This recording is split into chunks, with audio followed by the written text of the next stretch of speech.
তুমি হয়তো জানো না, কিন্তু আমার জীবনের সবচেয়ে বড় অনুপ্রেরণা তুমি। তুমি কোনোদিন বলনি আমি ক্লান্ত, কিন্তু আমি দেখেছি সকালে সবার আগে তোমার দিন শুরু, আর রাতে সবার শেষে তোমার বিশ্রাম।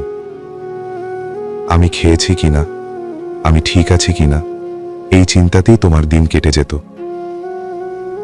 আমি যখন ভুল করেছি, তুমি আমাকে সবার সামনে ছোট করনি, চুপচাপ পাশে বসিয়ে বলেছ, ভুল হতেই পারে, ঠিক হতে চাওয়াটাই আসল। এই কথাগুলোই আমাকে আজও সোজা পথে রাখে। আম্মু, অনেক সময় আমি তোমার কথা শুনিনি, রাগ করেছি, তোমাকে কষ্ট দিয়েছি, কিন্তু বিশ্বাস করো, যখনই জীবন কঠিন হয়েছে আমি তোমার কথাগুলোই মনে করেছি। আজ যদি আমি একটু ভালো মানুষ হওয়ার চেষ্টা করি, তার পেছনে তোমার নীরব শেখানোই সবচেয়ে বড় কারণ।